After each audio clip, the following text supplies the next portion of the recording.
The gentlewoman from Richmond City, Ms. McClellan. Thank you, Mr. Speaker. Point of personal privilege. Gentlewoman has floor. Thank you, Mr. Speaker. In keeping with our moments in Black history, I'd like to talk a little bit about Richard and Mildred Loving.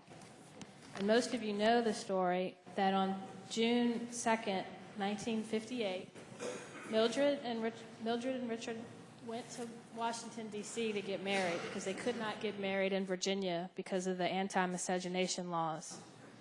But in the wee hours of the morning, 5 weeks later, the Caroline County Sheriff, Garnett Brooks, burst into their bedroom and tossed them in jail.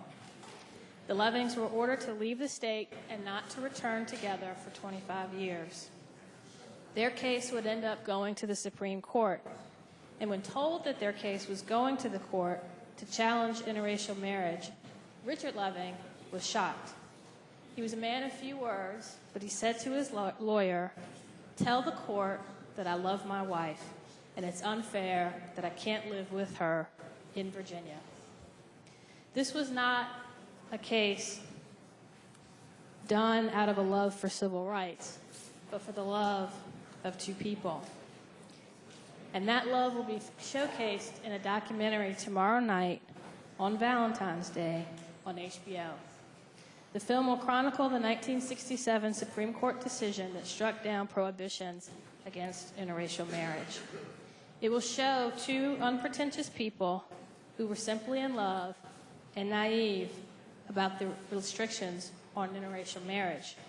And part of their naivete stemmed from the fact that in their town of Central Point, an agrarian community, blacks and whites socialized together all the time, and many even married.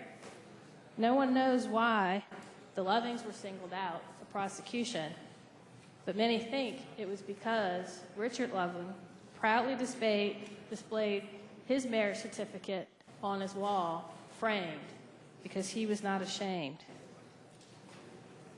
What started out as a simple love story between two very unpretentious people would go on to become one of the most landmark civil rights cases in American history, with far-reaching implications.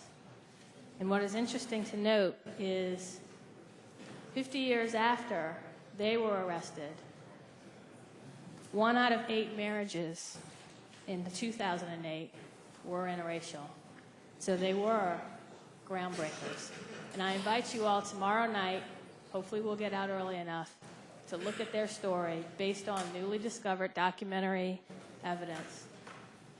And remember that it was all about love. Thank you.